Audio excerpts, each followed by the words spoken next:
I'm Gary Birtles, one of the old gits from a long time ago. You've got to tune into Tricky Talks, I believe, so just do it. All the best.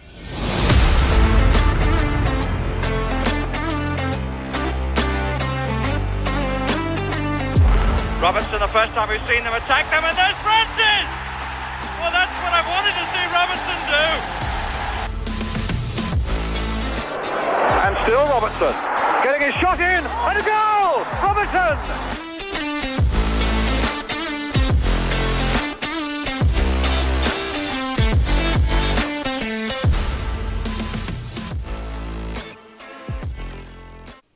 Hello and welcome along to the Tricky Talks podcast. Now, usually, as regular listeners to the audio version of the podcast will know, we always play the Nottingham Forest and Magic clip only ever on the back of a win, but it was such a good and unexpected result against Man City, I thought it deserved another airing. So here with me to discuss the City game are Kate and Mollo. How are you both doing?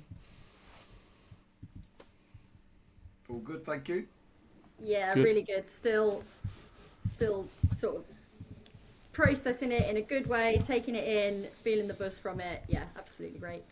Yeah, it's amazing how the buzz lasts a couple of days, isn't it, after such a good result, an unexpected one at that. And the last time I felt like this was the first Liverpool away win, and it started towards the end of the game where you get really, really nervous because you're hanging on for a really, really unexpected result. And I had the same feeling against City on Saturday, given that frantic ending. It was a very, very similar nervous kind of feeling. I don't know about you guys, but we'll get into all of that.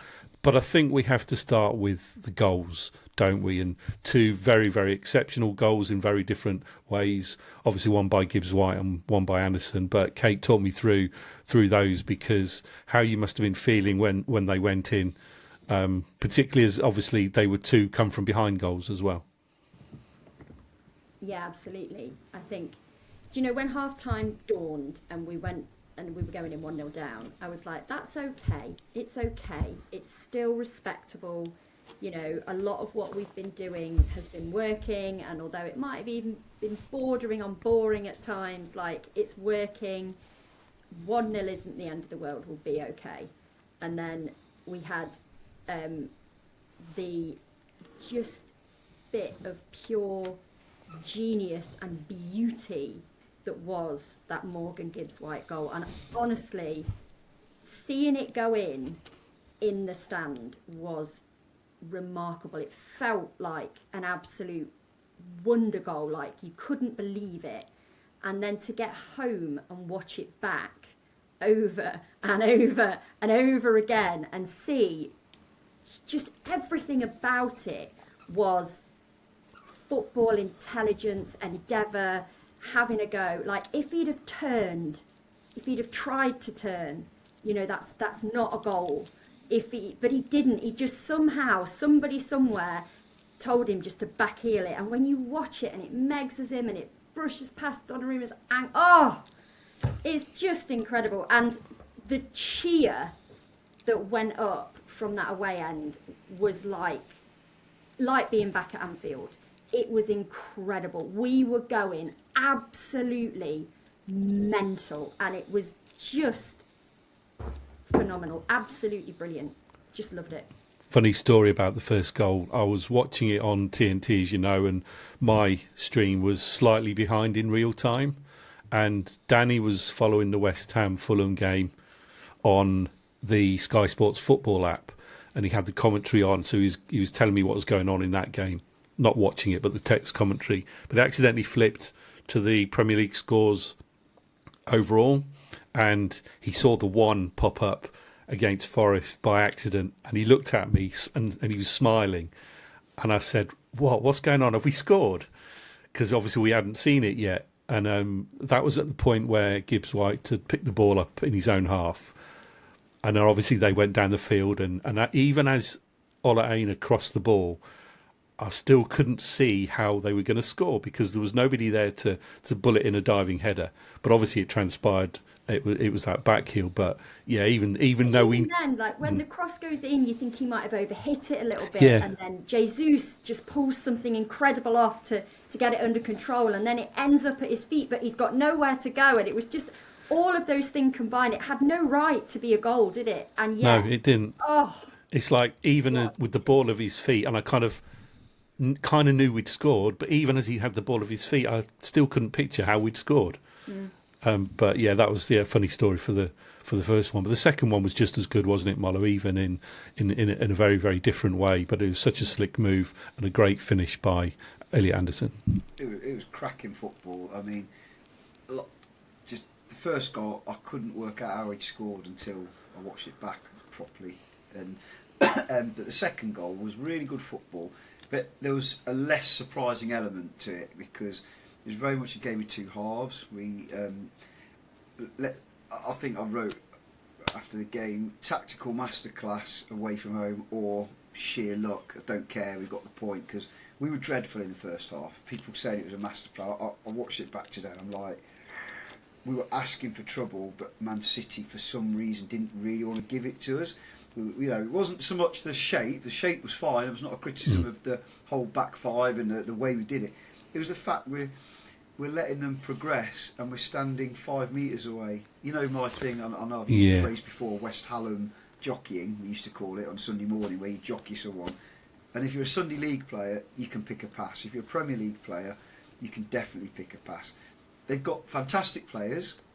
Some of them can hurt you and make you look stupid when you're too tight on them. I totally get that. But when you're standing off centre halves and midfielders who are there to pass and move, it wasn't perfect. And I read stuff at half time, people saying what a great first half, they only had one chance and they scored it, and it was a great finish by them and all that.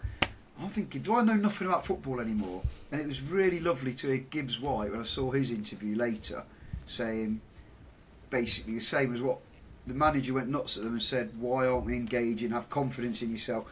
And you saw that second half. Of course we're not going to dominate possession, but we got tighter on them. There were moments, and I was watching Anderson close down, and he was with his hands telling other people to get tighter on them, and it was lovely to see that second half, showed what we did. And confidence is obviously not super high previous to the game, so I guess that first half was understandable. But to answer your question, once we did get that confidence from that absolute genius goal, the second goal, and this is going to sound really arrogant, but we were saying, we're going to score again today. The way we're playing, even after they scored, so we could still get a 2-2 out of this, and we did. Wonderful, wonderful goal. I mean, Anderson to score it, he gets a lot of stick. He doesn't score enough goals, and again, I watched the interview today. Gibbs-White gave him sticks, and I've been telling him he should get more goals, and why not now? That might uncork the bottle. I really hope so, like he did for Taiwo when we were fighting relegation a few years ago. Incredible goal, incredible team goal, incredible build-up, and at the centre of the whole thing again was Morgan Gibbs-White's football intelligence. I watched an interview today, Max Scott talking about how Gibbs-White dragged us into that game, not just what he did there, and he's so right, and Anderson as well, but that first half, the work rate that was going on once they sort of, from those two guys in particular, because there was a lot of standing off going on, wasn't there? And there was one or two cones in midfield, so to speak, just stood there being played around. And Gibbs-White dragged us into that game with his goal, first of all, and then he made that goal, but goodness me, Anderson had a lot to do and he did it. And I have to mention, I haven't seen many people mention it, the perfection of the touch from Callum Hudson-Odoi into his path. The perfect weight, because there wasn't any room for manoeuvre, was there? No. So all of those things combined, the fact we can do that, and we've all known we've got it in our locker, should hopefully give the players the confidence to go and do it again. But let's not get carried away as fans, because we've been here too many times this season, haven't we? Yeah, I do want to expand on what you said there, Mollo, and how important is it, Kate, that they demonstrated the ability to fight back twice away at a team like Manchester City, where they're not expected to get anything. And not only that, but they created a lot of chances as well. They had a couple in the first half. I know Jesus had a good effort from memory, and in the second half, Ryan Yates nearly won it at the end with a header. but how important is it to show that ability to fight back? Ideally, we don't want them to show that ability to fight back again, because we want them to go ahead and not have to come from behind all the time. But how those attributes and the character that they showed to actually do that, how important is that going to be for the team for the rest of the season, if they can sustain it? Do you know, I've said this before, and I'm sure I'll say it again. I love being proved wrong, and I didn't have that confidence that you just mentioned, Mollo. After we conceded the second goal, I was back in Brighton. I was like, oh my, I can't believe it, because we were screaming, just hold, you know. And then when they got their second goal, I thought, oh, what a shame, what a terrible, terrible shame. I don't know that we've got a second goal in us. And how wrong was I? Because we had a second wonder goal in us. And yeah, if Yates had had his head screwed on the right way, we might have even had a third. As much as it pains me to say that about Yatesy. I should have scored that, shouldn't he? Should have. I mean, you can't really blame him, though. It was an instinctive header, and he didn't really have much time to do anything other than what he did. So it was hard. Yeah, I suppose.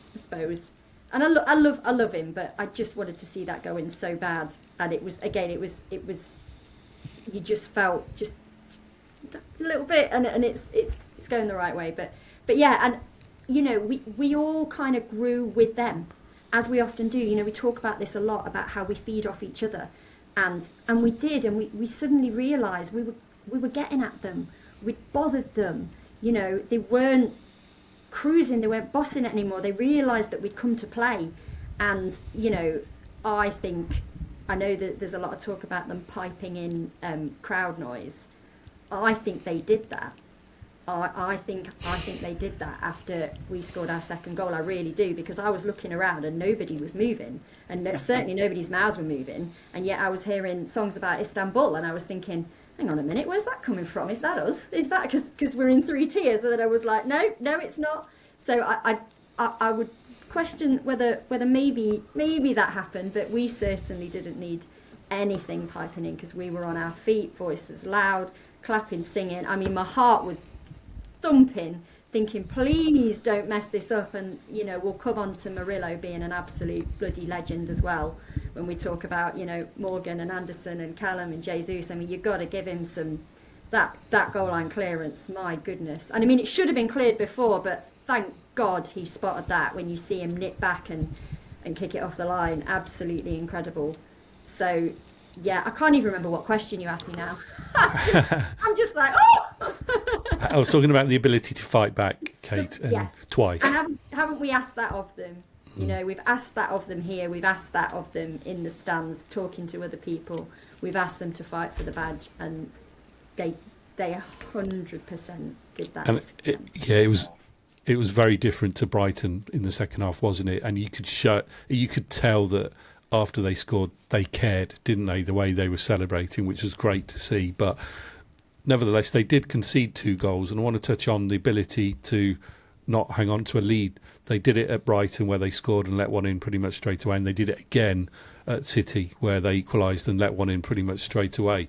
How much of an issue is that, and is it easy to solve, do you think, Mollo? Is it something that they can perhaps address with the formation, or excuse me, is it a coaching issue or a concentration problem with the players? It's psychological, isn't it? Because they've not been winning games. I think we alluded to it after the Brentford game, didn't we?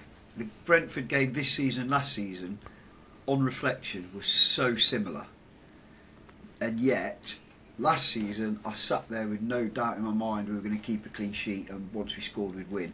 This season, I stood with you, and we were like, ah! And then until Tyro got that winner. And it's psychological, and it's got to be the same for the players. We've all played sport, and if you're winning in that winning sort of run, you feed off it, don't you? So absolutely, it's solvable through stringing together more good performances and results ultimately. And how many times we've said this season about consistency and which Forest turn up. But we talk about that Murillo clearance, and having watched it back today, how far he travelled to know he had to be there.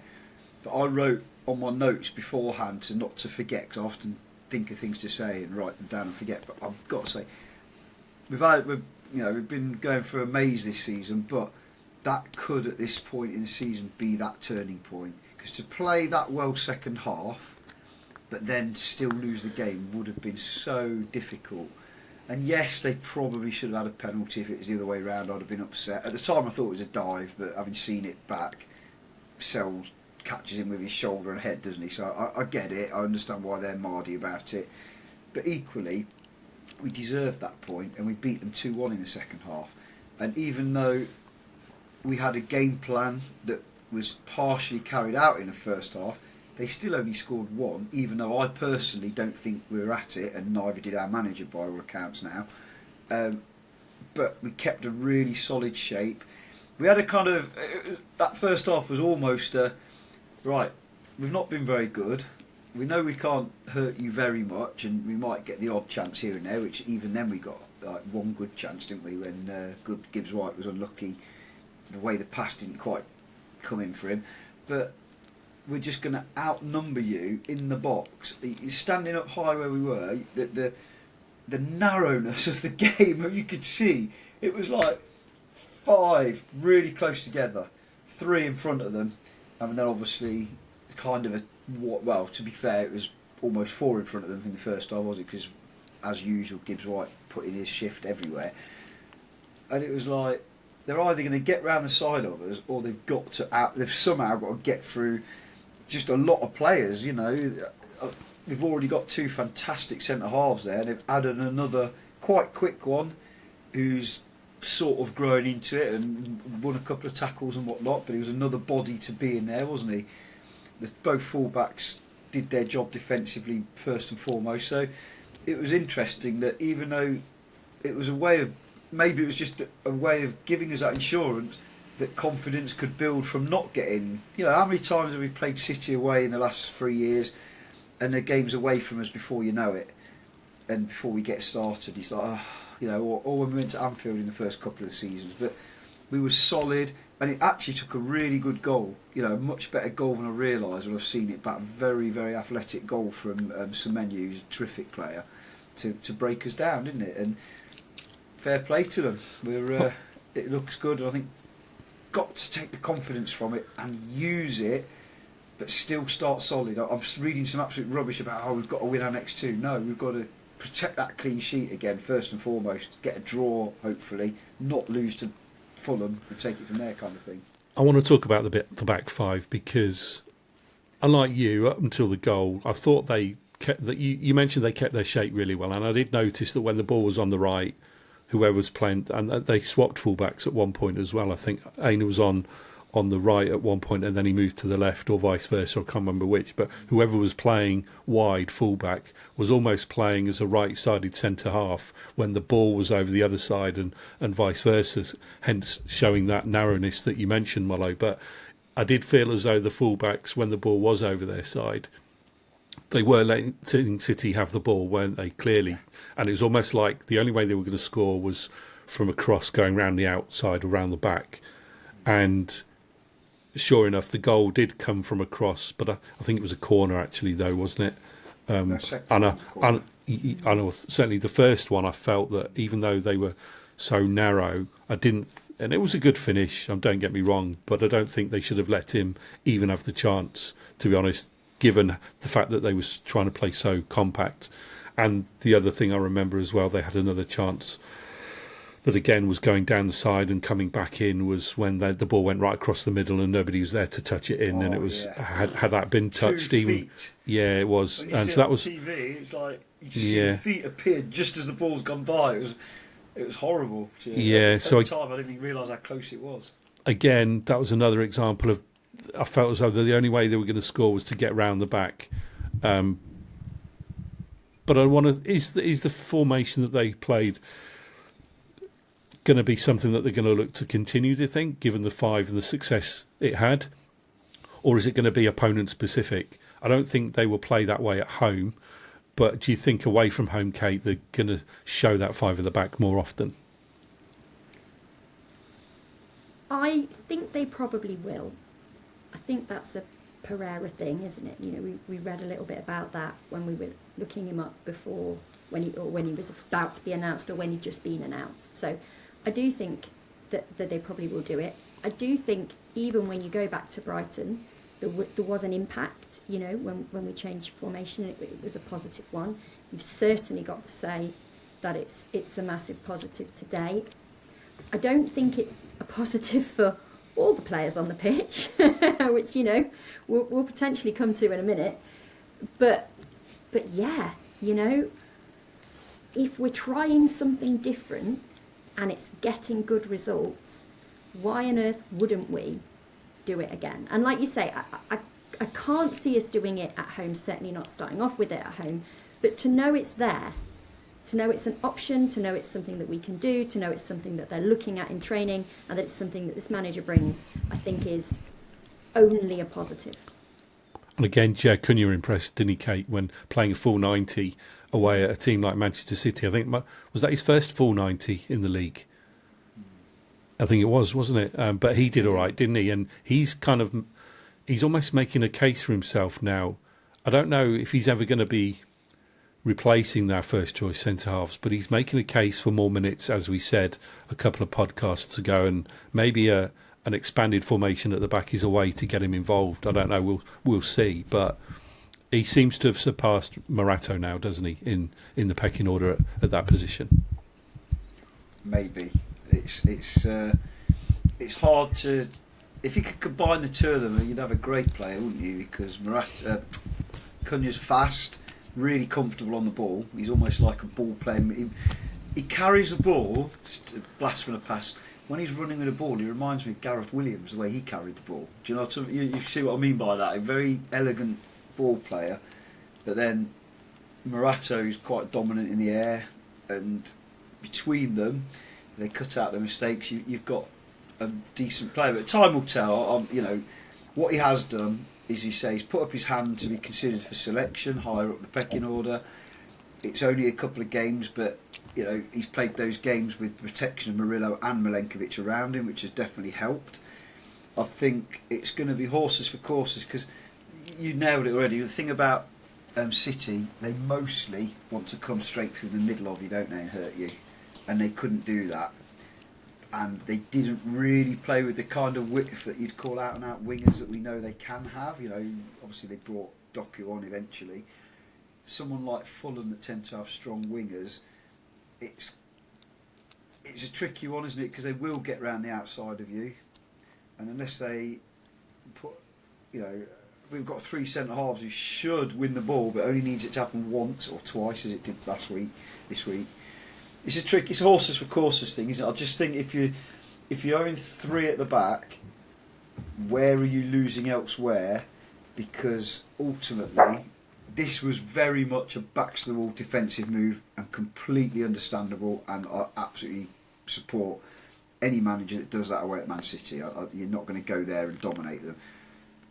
But if you do that at home against Fulham, you're going to expect your fullbacks to get right up the pitch. And then you're going to have, I know it's a boring tactical thing, but at some point you're going to have someone like Cunha isolated one-on-one. And one thing we have seen, he's not particularly strong one-on-one defensively at the moment, is he? That's something he needs to develop. So then he gets beat, and then you've only got two centre halves in the. You know, it's a whole knock-on effect, isn't it? What you give with one hand, you take with the other. It's just weighing up the opposition. I personally think if we start with five at the back against Fulham, then I support that if that's what he chooses, because my number one, and I keep banging on about it, I just want to protect that clean sheet. Anything else beyond a point is a bonus, because the key is, because we're making an assumption that Tottenham will lose to Liverpool, we then play Tottenham level on points, and it becomes a kind of, not a winner takes all, but it becomes a very, very big game against a team who are lacking in confidence, a team that have been mullered at home, you know, by their fans.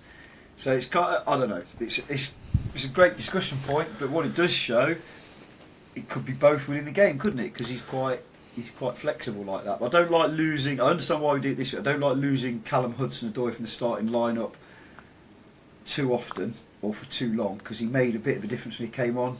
But I understand why we started like that. And I don't think we'll start too many games with 2 wingers this season for the rest of the season either, which is unfortunate for the wingers. And I think there's competition now to play alongside Anderson based on the last few games as well. I think that's what I like about it as well, is that we're talking about a player that potentially isn't in that magical starting 11 that we say, we need to be playing, that are our strongest side. We're talking about somebody that hasn't been in that this season, and we're saying that it's a positive, that they've got something to offer, that they don't make us weaker. So in that respect, Cunha is a right bonus. It's almost like a new signing, isn't it? Yeah. The other thing I wrote down, because I guess we're going to talk about going forward, we always talk about play your strongest side. I actually wrote it down today, not what our strongest side is. We haven't got a strongest side, have we? What we've got is, if you include a goalkeeper, but we've got 8 players that have to start every game. And that's the problem. And then the rest is what depends on your formation, the opposition, maybe form. And you've got, the goalkeeper and the back 4 pick themselves. Sometimes there'll be a 5th. Anderson picks himself. Gibbs-White picks himself.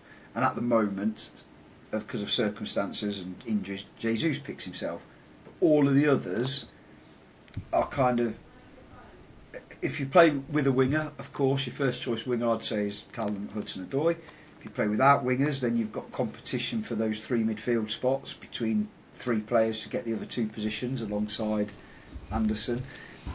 And it's good that that's happening, but I'm kind of flipping it into, I don't mean to, flipping it into a negative. It's not that we've got a good starting 11 and extra players, it's that we've only got 8, possibly 9, because I'm being unfair, who are that spine that we have to have. And that's assuming our fullbacks keep good form, because there was that little dip. And that's what worries me is, someone's going to say at some point, aren't they? We basically got that result with 10 players, didn't we? In a sense. We had a passenger on the pitch on that particular day. And I take no pleasure from it, by the way, even though it's been my biggest thing this season. And it's so frustrating. So frustrating. When I watched it back today. And he has that magical 5 minutes where the forward passing and the probing, and you think, why don't you do more of that? And then he disappears again. But to be fair, the midfield of City was just a bit too good for that particular player. But anyway, Answers on a postcard if you know who Mollo is talking about, because we haven't actually named him. but another shocker. Yeah, but Morato, going back to Morato, he did come on at the end along with Yates, because we knew exactly what was coming at the end, and it was a backs to the wall job, and it was almost like they had to defend for their lives. We've talked about that Murillo clearance right at the end, which was pretty much the last kick of the game before the whistle went. But how nervous was it? Goal in a lot of ways. Yeah, it did. How nervous were you, Kate, in the stands at the other end, because you must have been biting your long nails? I didn't like it when we made the changes. I understood them, said this before. It felt like we were weakening at a time when we needed to be standing strong.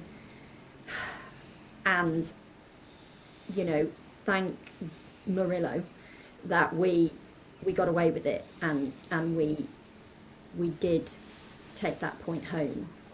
But there were, Morato gave away a corner, and I'm going to say gave away a corner. Yeah, 50 pence head.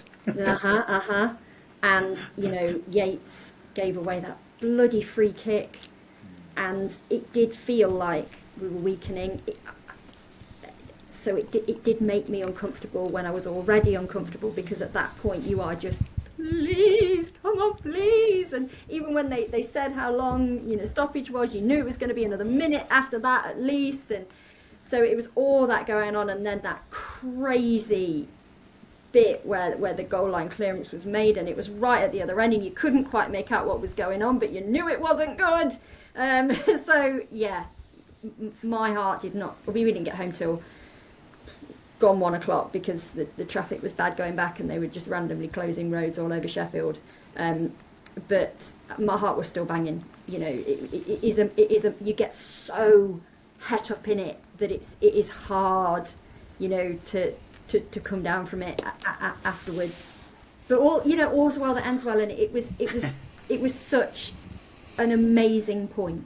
Such an amazing point, and a point that I genuinely believe will pay dividends as we move forwards. For the record, I don't believe it was a penalty conceded by Matt Sells against Haaland.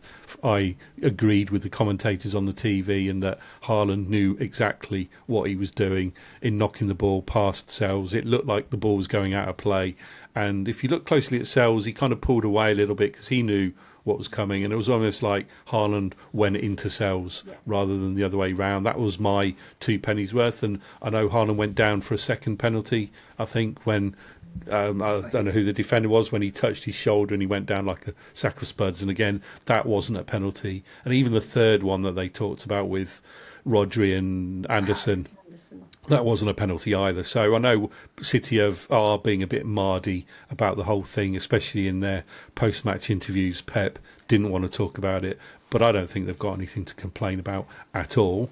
Now, talking of post-match interviews, I don't know whether you guys have seen the Morgan Gibbs-White one that he gave as they were doing their warm-down, and I watched it on a big screen on a TV, and I'm sure at one point when he was talking about his love for the team and the fans, his eyes watered.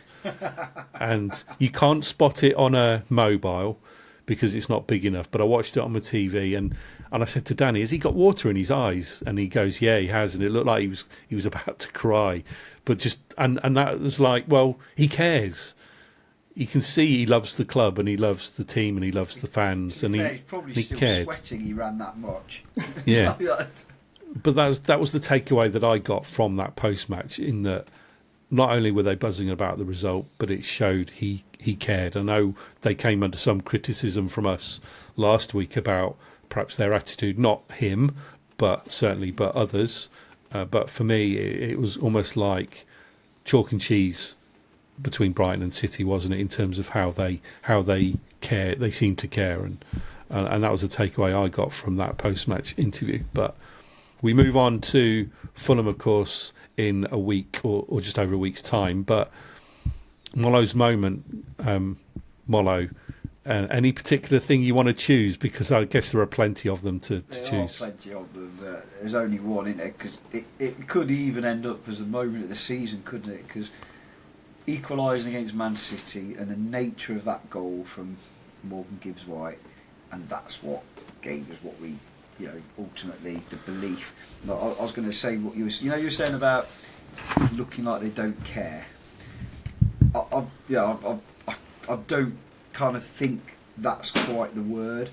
They look and have been looking at times, and particularly in Brighton, that they lack belief. And they looked like they lacked belief, most of them in the first half, but the one guy, or 2 guys in particular, didn't look like they lacked belief, was Morgan Gibbs-White, followed by Anderson. And they dragged us, and their belief rubbed off, and his belief to score that goal clearly was something special. So that was the moment, because it got off the point in a sense, didn't it? Everything that followed came through Morgan Gibbs-White, the way he was playing.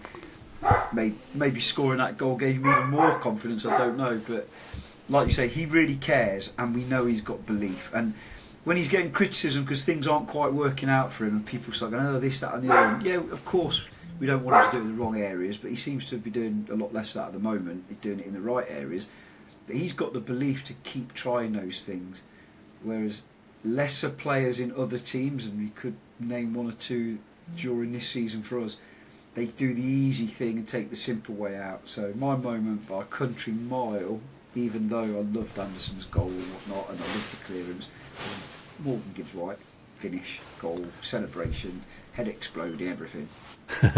Right, what about man of the match, Kate? Who are you going to go for? And there's 10. You alluded to the fact there could be 10 to choose from, not 11, but 10. Who are you going to go for?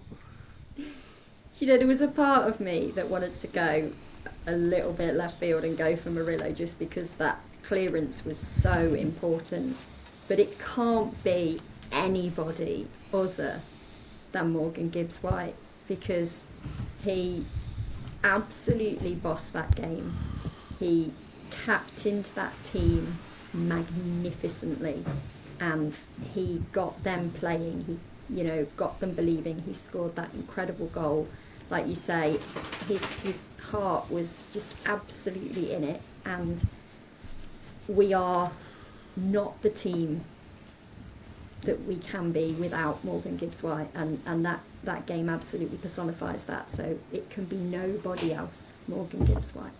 Are you going to agree, Mollo, or are you going to go elsewhere? I think you're wrong, Kate. No, not at all. You can't argue with it, can you? It goes back to what we've been saying for a couple of years. When Morgan Gibbs-White plays well, we play well. Now, I get that we didn't win, but we were playing one of the top sides in the world on their own patch with their boring side-to-side passing and stuff, so we hardly saw the ball.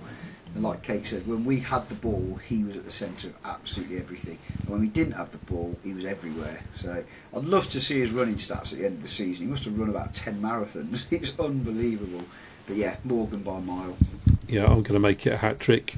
I think he's coming into form again at just the right time, and you'd like to think he'd be in contention for a place on the plane for the World Cup squad, because you look at the likes of Cole Palmer, it's not really in good form at the minute.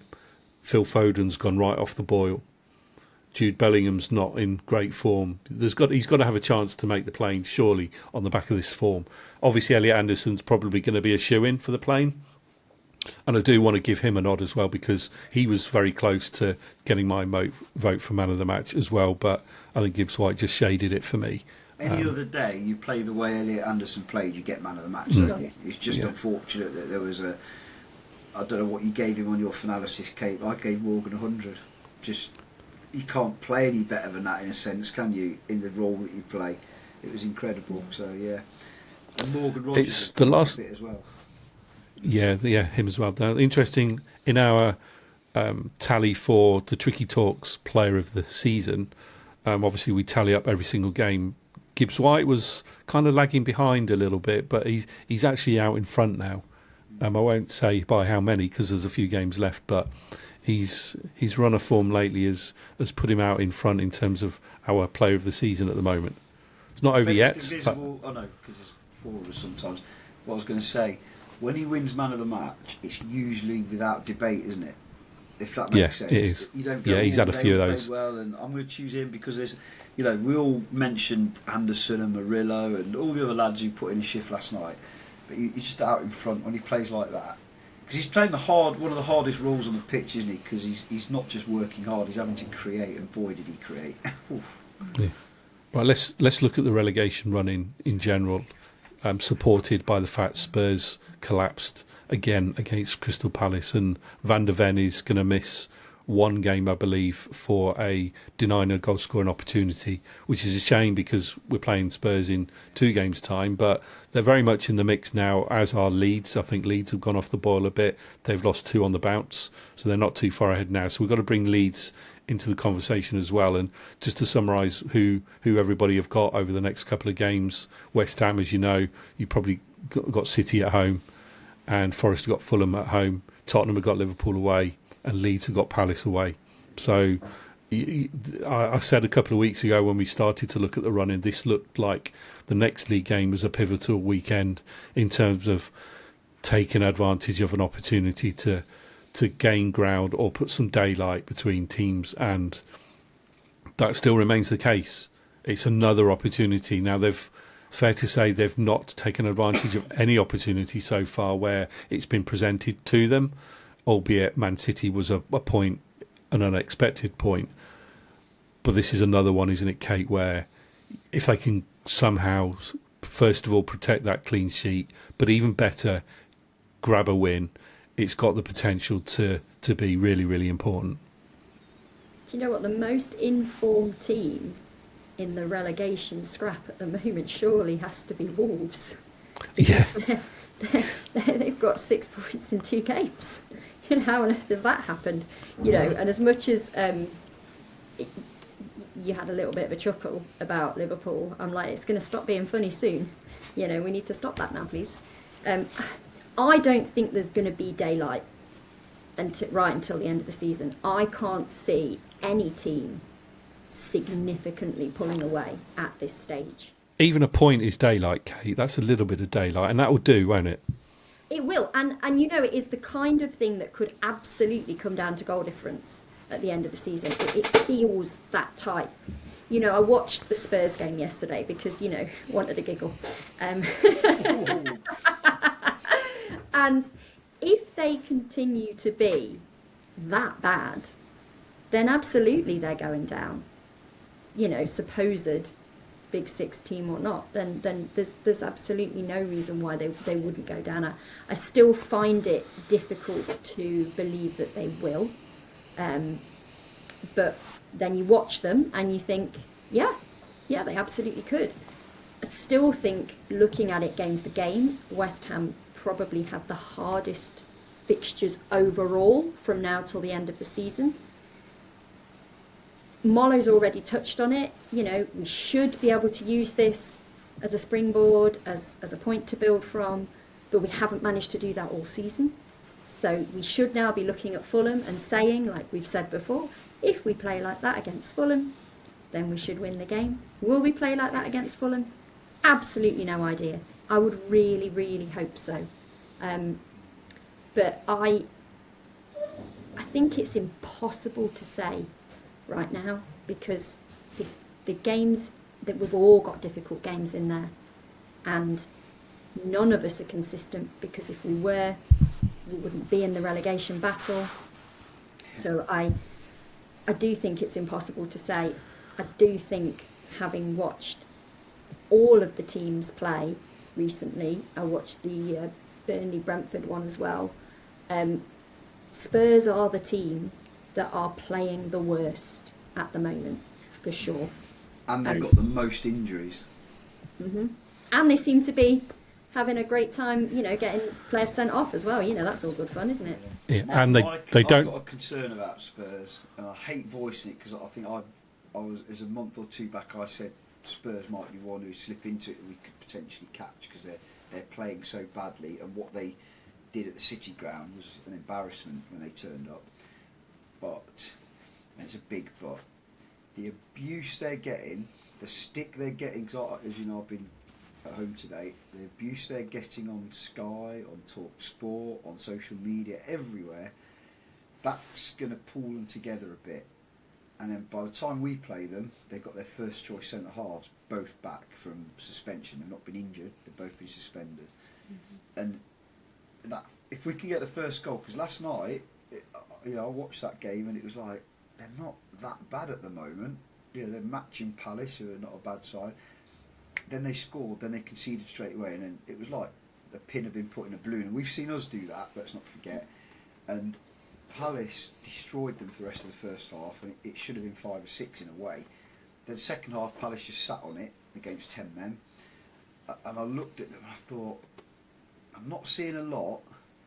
And I think one of the commentators may have mentioned it as well. And I was saying, this is insane. They've got all these players that look good on paper, and the standout player seems to be Archie Gray, who's like a young kid who probably wasn't expecting to play as many games as he has in the last 12 months.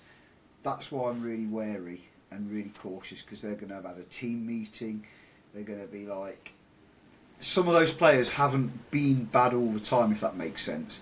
They haven't signed players like this is brutal, but some of our backup players that we know haven't been good enough yet, have never shown anything in the Premier League, some of them yet. Hopefully they will, but they haven't. They've got players out there like Pedro Porro was one of the best right backs in the first half of last season, wasn't he, before they fell apart. They've got they brought off the bench Bissouma, who I remember him being a top player at Brighton.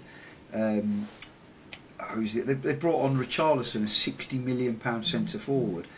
They've got good players talent wise, but their confidence is shot to bits. But they're going to arrive at the City ground. Oh, sorry, we're going to arrive there. Sorry, not arrive at the City ground. I wish. And they're going to be right. This stops now, and if it doesn't, they're gone. But it won't be next week, obviously. But when we play them, that is going to be their first genuine chance for a long while to arrest this slide, and we're going to see what they're made of. And I'm saying that almost like I'm a Spurs perspective, which we've got to look at. But they've also given up the fans, haven't they? And that's what I was going to say. Yeah, they've gone. They're against them. Game, it's when there's no expectation and there's no hope. That's when football surprises you. And one thing I think we've also learnt in the last few weeks, and as Kate said, because of Wolves, the running is irrelevant who you're playing at the moment. Because I'm now looking at that running and thinking, they've got to go away to Wolves. That's a tough game. No, who would have said that 3 weeks ago? Like you say, 2 wins and a draw with Arsenal. A draw with us, which isn't quite so bad now, does it? As it did then. It's just, if we weren't in the middle of it, I'd be saying what a brilliant relegation battle. But I'm absolutely hating it, obviously. Yeah. For what it's worth, Wolves have got to play West Ham, Spurs, and Leeds in the run-in. So maybe an unexpected turn of results for Wolves continues. Perhaps that would be good. Obviously, for those of you out there who are less optimistic than us three and Chelsea and have literally condemned Forest to relegation, you'll be pleased to know that as from next season, the Championship playoffs are expanding so that teams in 3rd to 8th place now qualify for the playoffs. Has that been confirmed? It has been confirmed, yeah. So you'd like to think, worst case scenario, Forest should be good enough to finish in the Championship top 8, but let's hope it doesn't come to that. That year we missed out on goal difference, we'd have been all right under this system, wouldn't we? That's So I think it's brilliant in the National League, but I think the step up from a lot of those top half National Leagues to the bottom half of League Two isn't very big, as we've seen with Notts County and whatnot, and the teams that have gone up and gone up again or gone up and challenged. But 8th place in the Championship versus 4th from bottom in the Premier League, that's a massive, massive step. So teams 5th to 8th playing a one-off quarter-final tie, and the winners of that go to play the teams in 3rd and 4th in the usual standard 2-legged semi-final. So let's hope we're not involved, to be fair. And that'd go into it with momentum as well, wouldn't they? Because they've got the bonus game. Yeah. Wow. That is a big call by the Football League or whoever's agreed it. Yeah. Fair play. Couple of other bits of news very briefly before we draw to a close. It looks like Edu might be on his way out of the club if you read reports, particularly by John Percy. Quick comment on that, Kate? See ya. Yeah, it's the writing seems to be on the wall, doesn't it? Yeah, not be missed. No. I don't speak to anybody that's pro-Edu. I speak to people that say he's a nice guy, but I don't think he's done us any favours. And No. It's a long time coming. And if we could go back and come down on Nuno's side as opposed to Edu's side, I think we'd be in a very different place right now. So yeah, see you. And the other bit of news that's floating about, certainly since Wednesday, is there are various outlets reporting Elliot Anderson to Man City is a done deal, in inverted commas, but it seems it could be just media talk. They say, I always laugh at these reports because they say Anderson prefers a move to City over United, and it's like, how on earth do you know that? Have you spoken to him? Has he admitted it publicly or directly to you? Probably not. So why bother? But thoughts, Molo, on that? We're a stirring agent trying to do that, and I can't, correct me if I'm wrong, but I believe we extended his deal recently. I might have that wrong. So it's win-win for Forest. I love him. He's a fantastic player. But if he ends up at one of the big guns, it's not going to be much shy of 100 million or more. And with that kind of money, with a decent recruitment person, I'm going to say it probably won't be Edu this time. You could get yourself 2 midfielders that could do the job in the Premier League. I mean, you don't have to look far, do you, to see players that have come in for not a lot of money in comparison to that have done a great job. Xhaka being an obvious one at Sunderland, who's a terrific player. Zubimendi at Arsenal was 60 million, I think.